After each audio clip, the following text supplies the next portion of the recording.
কেমন আছো? আশা করি সবাই সুস্থ আছো, ভালো আছো। আমরা খুব ভালো আছি। তোমাদের সবাইকে জানাই নতুন একটা ব্লগের সাথে অনেক অনেক ওয়েলকাম আর অনেক অনেক ভালোবাসা। তো আজকের ব্লগটা কিন্তু অবশ্যই তোমাদের অনেকটা ভালো লাগবে।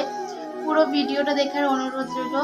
আর আজকে তোমাদের সঙ্গে আমার বাড়ির আজকে নারায়ণ পুজো হবে। তো তোমাদের সঙ্গে সম্পূর্ণ ব্লগটা শেয়ার করার চেষ্টা করব। কতখানি পারবো জানি না, কারণ অনেক কাজ আছে। আর যেহেতু আমি বাড়িতে একা সব কিছু করতে হবে, সবাই আসবে, তো তথাপিও নিজের বাড়িতে তো সব নিজেকে কাজগুলো করতে হবে। তো সেই জন্য মানে কতখানি শেয়ার করতে পারবো জানি না। তো চেষ্টা করব যাতে তোমাদের সঙ্গে সব কিছু শেয়ার করা যাবে, মানে করবো বলে। তো যাই হোক, কালকে রাত্রের থেকে বলতে পারো পুরো মানে অল্প অল্প কাজ করে রেখে দিয়েছি, কারণ একা হাতে সব কিছু ম্যানেজ করা মানে বাচ্চাকে নিয়ে সম্ভব হবে না। তো যাই হোক, আজকে 2-3 দিন থেকে তোমাদের ব্লগ মানে তোমাদের সঙ্গে শেয়ার করতে পারছিলাম না। তো চেষ্টা করব আবার যেন মানে পুজোটা কমপ্লিট করার পর তারপর থেকে তোমাদের সঙ্গে সব মানে প্রত্যেকদিন ভিডিওটা শেয়ার করব। তো যাই হোক, চলো রাত্রেবেলা কী কী কাজ করে রেখেছি সেগুলো তোমাদের সঙ্গে আগে শেয়ার করি। আর সকালবেলা বাসি কাজকর্ম কমপ্লিট করে পুজোটা দিয়ে দিয়েছি বাড়ির। তো সেটা পুজোটা দিয়ে দেওয়ার পর এখন বাকি কাজকর্মগুলো শুরু করব, মানে ঘরের গোছ কাজগুলো করবো। তারপরে তো পুরোহিত মশাই আসবেন, তারপরে পুজো হবে। তো চলো তোমরা ব্লগটা দেখতে থাকো। প্রথমে তোমাদেরকে দেখাচ্ছি কালকে রাত্রেবেলা এই যে এখানে নারায়ণ শিলা বসানো হবে। তো তার জন্য আমি এই যে জায়গাটাতে একটা মানে এমন করে একটা সিংহাসনের মতন বানিয়েছি। রাত্রেবেলা এগুলো আমি করেছি। তো দেখতে পারছো এটা নেট দিয়ে পুরোটা করেছি, আর এটা হলো ফুল দিয়ে করেছি। তো দেখতে পারছো মানে জাস্ট সিম্পলের মধ্যে একটা করেছি।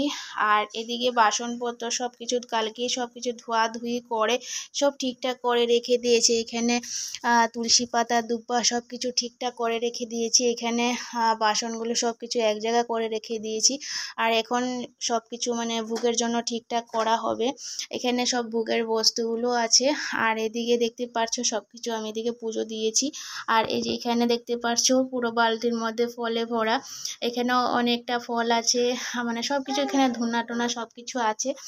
আর এই যে এদিকে ভুজিটা রেডি করে দিয়েছি। কালকে রাত্রেবেলা এগুলো আমি রেডি করে ঠিকঠাক করে রেখে দিয়েছিলাম। তো চলো পুরোহিত মশাই আসার পর তারপরে পুজো হবে, তো সম্পূর্ণ শেয়ার করার চেষ্টা করব। তোমরা ব্লগটা দেখতে থাকো। তো এইদিকে ঘর দুয়ার গুছগাছ করতে চলে আসলাম। ভাবলাম মানে পুজোর জন্য শাড়িটা পরবো। তো আজকে পুজোতে শাড়ি না পরলে ভালো লাগবে না, তো তার জন্য শাড়িটা পরবো। তো অল্প পরেই শাড়িটা পরবো, তার আগে ভাবলাম ঘর দুয়ার গুছগাছ করে নিই। আর এদিকে বেড কাভারটা চেঞ্জ করে নিয়েছি, বালিশের কভারগুলো লাগিয়ে নিলাম। আর ছেলে ঘুম থেকে উঠেছে জাস্ট অল্প আগে, যখন ভিডিওটা শুরু করলাম ও তখন ঘুম থেকে উঠেছে। তো ওকে নিয়েই মানে কি বলবো, কাজ করা খুব কষ্ট, কিন্তু না করলে তো আর হবে না। তো ঘুম থেকে উঠেছে, ও তড়িঘড়ি করছে। দাঁত তো ব্রাশ করেনি। তো ওর বাবাকে বললাম দাঁত ব্রাশ করিয়ে একবারে স্নানটা করিয়ে দিতে। আর এদিকে এতটা গরম পড়েছে বন্ধুরা, কি বলবো, যে শরীরে কোনো কাপড় রাখা যাচ্ছে না। আমার ছেলে তো কাপড় পরতে চায় না, কি করব। রাত্রেবেলা শুধু প্যান্টটা পরিয়ে শুয়েছিল। আর মানে বলতে পারো একটা গেঞ্জি পর্যন্ত ওকে পরানো যাচ্ছে না, এতটা গরম লাগছে। আসলে বাচ্চা মানুষ তো সহ্য করতে পারছে না, কি করব বলো। আর খাওয়া দাওয়া হচ্ছে না এই গরমের জ্বালায়। মানে কি বলবো, মানে ওর অবস্থা দেখলে না নিজেরই খারাপ লাগে, মনে হচ্ছে যে নিজে মনে খাওয়া দিই না। কিন্তু কি করব বলো, মানে প্রত্যেকটা জিনিস ওকে জোরজবস্তি করে খাওয়াতে হচ্ছে। তার মধ্যে এতটা গরম পড়েছে যে ও খেতেই চাইছে না। আর 2 দিন থেকে শরীরটা এতটাই ওর মানে উইক হয়ে গেছে যে তোমাদের সামনে কি আর বলবো, তোমরা নিজেই দেখলে বুঝতে পারবে। তো যাই হোক, আমি ঘর দুয়ার গুছগাছ করে এদিকে দেখতে পারছো কার্টেনগুলো লাগিয়ে নিলাম। এই কার্টেনগুলো না আমি সবসময় ইউজ করি না, যেহেতু বাচ্চাদের ঘর বুঝতে পারো, অত মানে এগুলো দেখলে টানাটানি করতে থাকে। আর সবথেকে বড় কথা, সাদা কার্টেন না মানে বলতে পারো সবসময় লাগালে না মানে নোংরা হয়ে যায় জলদি। আর তার মধ্যে বেশি ধোয়াধুয়ি করলে কার্টেন কন্টেন্টগুলো নষ্ট হয়ে যায়। তো আমি যখন কোনো বাড়িতে অকেশন থাকে বা কোনো গেস্ট আসলো তেমনটা, তখন আমি এগুলো ইউজ করি। তো যাই হোক, আজকে পুজোর দিন ভাবলাম না এগুলো আজকে লাগানো হোক আর ঘরটা একটু সুন্দর করে রাখি। আর পুজোর সময় না সবথেকে সুন্দর করে রাখলে, ঘর দুয়ার সুন্দর করে রাখলে সত্যি মনে হয় যে ঘরে সত্যি ঠাকুর আসছেন বলে। তো যাই হোক, এদিকে পুরোহিত মশাই চলে এসছেন আর আমরা এদিকে সব ঠিকঠাক করে আমি দিয়ে শাড়িটা পরে নিয়েছি। পরে তারপরে এদিকে চলে আসলাম এদিকে গুছগাছ করে দিতে। তো উনি পুজোতে বসে গেছেন, আমাকে বলে বলে দিচ্ছেন এটা এটা করার জন্য। তো আমি এগুলো ঠিকঠাক করছি। আর আমার বাড়িতে জেঠি শাশুড়ি মা কালকে এসেছিলেন। তো উনি অনেকটাই হেল্প করেছেন সত্যি। উনি না থাকলে হয়তো অনেক কিছু জানতামও না, অনেক কিছু করতেও পারতাম না। তো উনি আমাকে বলে বলে দিয়েছেন, অনেক কিছুই করেছেন। আর মানে উনি এই বয়সে যে এতখানি কাজ করতে পারেন, সত্যি তোমরা দেখলেও হয়তো অবাক হবে যে এত বয়স হওয়ার পরও মানুষটা আমাদের থেকেও স্পিডে কাজ করে। তো যাই হোক, অনেকটাই হেল্প হয়েছে। আর উনি কালকে এসেছেন বলে আমার সত্যি অনেকটাই হেল্প হয়েছে, না তো বাচ্চাকে নিয়ে আমার অনেকটাই হতো কষ্ট হতো। তো যাই হোক, এদিকে আমি পুজোর সব কিছু ঠিকঠাক করে দিয়ে দিয়েছি। আর এদিকে আমি ভোগের জন্য অল্প পুরি, তারপরে সুজি, এগুলো আমি মানে রেডি করছি। তো এদিকে উনি পুজো করতে করতে আমার এগুলো হয়ে যাবে, তারপরে উনি ভোগে লাগাবেন। আর এদিকে বসানো হয়েছে মিষ্টান্ন, মানে পায়েসটা বসানো হয়েছে। তো পায়েসটা কিন্তু উনি মানে করছেন। তো আমাকে অল্প দেখিয়ে দেখিয়ে দিয়েছিলেন, আমি সেগুলো অল্প ট্রাই করে মানে ওনাকে দিচ্ছিলাম আরই ঠিকঠাক করে। আর উনি বাকিটা করছেন। তো যাই হোক, আমি এদিকে ঠিকঠাক করলাম আর এদিকে আমার বড় অনেকটাই হেল্প করছে। আর সত্যি বাচ্চাকে নিয়ে সম্ভব হতো না যদি ও মানে ওর ছেলেকে না দেখতো, বা ঘরের মানে অনেক কিছু কাজ অনেক মানে ও করেছে। তো যার জন্য অনেকটা হেল্প হয়েছে, না তো একা হাতে সম্পূর্ণ কাজ করা মানে বলতে পারো অনেকটাই কষ্ট হয়ে যেত। তো যাই হোক, সবাই মিলে পুজোটা কিন্তু সুন্দরভাবে আমরা করতে পেরেছি, সেটাই আমাদের জন্য অনেকটা। কারণ এই পুজোটা দেওয়ার জন্য অনেক দিন থেকে ভাবছিলাম। তো মানে ভাবলেও আর হচ্ছিল না। তো যাই হোক, ফাইনালি পুজোটা দিয়ে মানে মনটা শান্তি হয়েছে সত্যি।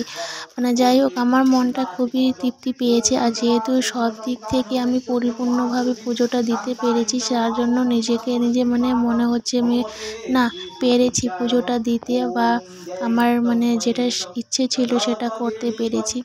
তো যাই হোক, এদিকে পুজো হচ্ছে তোমরা দেখতেই পারছো। আর আমার এই পুজোতে সবাই এসেছিল, তো বাড়ির সবাই এসেছিল, কিন্তু মানে এমনটাই মানে অবস্থা, কারণ ভিডিও তো আমাকেই করতে হচ্ছিল।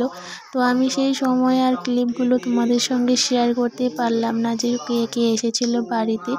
তো সবাই এসেছিল, আমার যারা এসেছিল, শাশুড়ি মা তো আগেই এসেছিলেন, তারপরে ভাসুর, সবাই এসেছিল বলতে পারো। বাড়ির যত মানুষ ছিল সবাই এসেছিল। বিকেলবেলা সামনে যত মানুষ ছিল সবাই, যাকে যাকে বলেছিলাম সবাই এসেছিল, প্রসাদ নিল।